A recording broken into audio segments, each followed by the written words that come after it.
Hello everyone, grab your passports because this is Travel Unraveled with your host Sarah Creasy.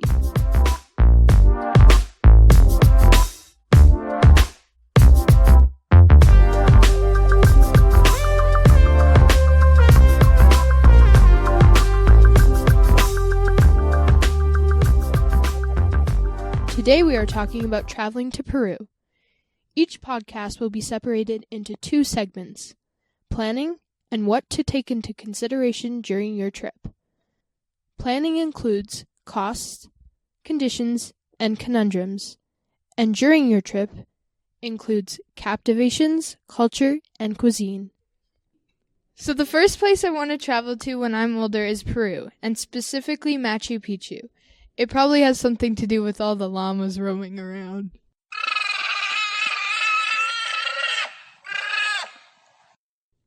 The first thing to do when planning a trip is to look at the expenses. 1 Peruvian sol is equal to 40 cents in Canada, which makes for a fairly inexpensive trip. An airplane ticket there varies between $1,000 to $2,000. Keep in mind when buying if you want a round trip or connections and what airline and length of trip you are willing to take. Also remember, airplane ticket costs fluctuate quite frequently. Different airports could have specific fees and baggage fees. Travel insurance will cost you around 4 to 10% of the total cost of your trip. Taxis in Peru will cost around $20 per trip, but this will vary depending on the length of your trip. Meals are very cheap in Peru, each is around $10. Resorts in Peru will cost you around $250 per night, but if you're looking for something cheaper, you can stay at a hostel, which range from $10 to $30 a night. And if you're looking to save some money, look for accommodations that provide free breakfast. The price of guided tours will vary depending on how long the trip will be. Half-day tours range anywhere from $50 to $100. Full-day trips between $100 and $200, and week-long tours will be around $2,000. We now move on to conditions, which is the temperature and geography that will then determine what you bring. The climate will be 10 to 30 degrees Celsius, with either sunny or rainy weather. It has a coast as it borders the Pacific, rainforests, deserts, and the Andes mountain range. The coast is best to travel to in December to March, but the scenery in the inland is best to see between May and September. For your trip, you should bring an umbrella and rain clothes, good shoes and flip-flops, sunglasses, a sun hat, pajamas, and coats just in case. Bring light clothes for 7 days. You'll be near the equator, so it will be hot, and plan on bringing extra just in case. You'll need any medications you take, a first aid kit, your toiletries, an extra backpack for hiking, as well as a water bottle, entertainment for the trip there, a camera, and plenty of maps. If you plan on swimming, bring your gear, but make yourself aware of where safe bodies of water are. Also make sure to bring your phone and a charger. You may want a portable one, and it may also be wise to bring a power converter. They range around $20. You may want to convert the money you carry around to the local currency, or even bring a traveler's check. The most important part is remember to bring your passport. In Canada, a passport will last you 5 years and cost you $120 for an adult, or 10 years and $160. Lastly, we move on to conundrums, which are all the things that can go wrong on your trip. In Peru, theft is a big issue, as there's an epidemic of crime and poverty within the country's locals. I'd take lots of precautions to avoid dangerous places where something like that is likely to happen. The roads are also a risky place to be, as there are many reckless drivers, and nighttime makes it even worse. There are lots of stray animals crossing, and impoverished people driving beaten-down cars with no headlights. When taking part in activities Peru has to offer, there is a risk of coming across dangerous trails, unsafe bodies of water, altitude sickness, and language barriers. Being unfamiliar with your surroundings puts you in danger of becoming lost, finding yourself in a bad neighborhood, or not being aware of where to go in an emergency. It's important to know where nearby hospitals are, and remember, the emergency number in Peru is 011 or 5114. The Government of Canada releases its recommendations on foreign travel to every country on their website, so it's a good way to keep updated on the status of the country you're traveling to. Currently, the government advises using a high amount of caution when traveling to Peru and gives warning of the Zika virus's presence in the country currently. They also recommend avoiding all non-essential travel near the Colombian border due to the presence of drug trafficking and small groups of terrorists, the Ecuadorian border because of landmines, and various other regions threatened by terrorist groups.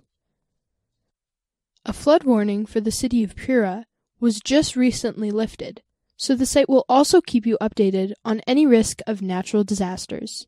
Now that we're done planning our trip, let's head to Peru.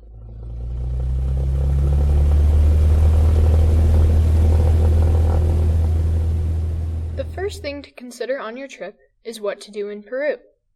The country has a lot to offer, but the following are the country's attractions that I recommend seeing most. My itinerary may sound busy, but I'm trying to fit as much as I can into only 1 week. You could personally add more days to your trip, so you'd have more time to take it all in. My plan also includes lots of extra travel. If you're looking to save money, you may want to exclude this from your trip. You could do that by doing things in a more compact area of the country, or even buy a tour package that will take you to a variety of places and will cover transportation costs. These, of course, will need to be bought beforehand. On day 1, I'd fly from my nearest airport to the airport in Huaraz, Peru. I'd leave the rest of that day open to settle into my hotel and familiarize myself with the town. The next day, I'd go to the nearby Huascaran National Park. There I'd find beautiful mountains that are similar to Banff National Parks. There I'd spend a few hours, then make my way back to Huaraz. From there, I'd go to the airport and fly to Lima, where I'm going to stay that night. I'd leave myself time to visit the coast and soak up some culture. On day 3, I'd spend my time in Lima visiting a museum for an hour or so. I'd have a variety to choose from the Larco Museum, the Museum of the Nation, the Museum of the Inquisition and Congress, and much more. From there, I'd spend 5 hours to go to Ica to go dune buggying in Huacachina. After I'm done doing that, I'd fly from Ica over Nazca to see the Nazca lines. They're ancient tribal writings spread out widely over a valley. They're very interesting to see, and it provides people insight on the history of Peru. After that, I'd have to travel 5 hours back to Lima and stay there the night. This day is optional because it does require lots of traveling, but for those of you who are willing to put up with it, you are in for an amazing day. The next day, I'd fly from the airport in Lima to Arequipa. This will take you about 1.5 hours, and from there, I'd make the short drive to Colca Canyon. It's a very scenic, mountainous valley that has beautiful hiking trails. It is also near Rainbow Mountain, which is a small valley of mountains streaked with a variety of earthy colors naturally. It's amazing to see, and I highly recommend checking it out. Once done hiking for the day, I'd make the hour trip to Cusco, where I'm going to spend the rest of my trip overnight. My 5th day, I'd spend hiking Peru's most famous attraction, the Inca trails that lead to Machu Picchu. From Cusco, I'd make a trip to the Ica trails and hike amongst the amazing mountain terrain. This will lead me to Machu Picchu, which are very famous ruins of an Incan citadel set high in the Andes mountain. The view is so amazing, and it's like walking amongst the past. It's a beautiful place to be, especially with all the llamas walking around.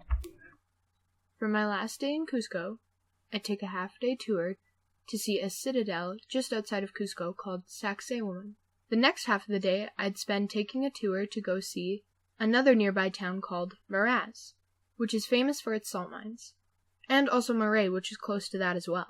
Marais is an interesting looking ruin with circular depressions in the ground. It's kind of cool to see. Then on the last day, I'd leave it open just to fly out so I'm not late. Peru's culture is inherited from the native Incas, Spanish conquistadors, and settlers. Immigrant groups such as Africans, Japanese, Chinese, and Europeans have also left their mark on the country. But when visiting Peru, the Incan culture will shine through. It's still apparent today through its architecture and art. All the citadels in Peru were constructed by Incas, and their art pieces are still preserved in museums. The Incas also left behind their popular art form of weaving. Now regarding religion, 90% of the population is Catholic.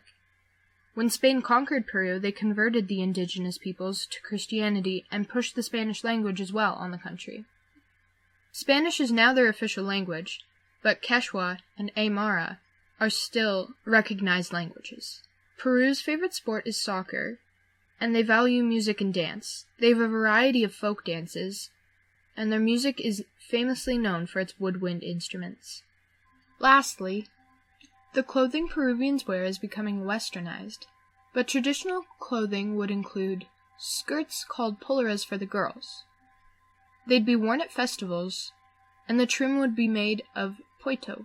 Hats would reflect one's culture, and the men would most famously wear ponchos. They were the perfect piece of clothing for traveling in the Andes. My favorite way to soak up some culture while traveling is definitely to try some local cuisine. Here are a few traditional dishes that I highly suggest trying. Okay, I have no idea how to pronounce these foods. I gotta Google this.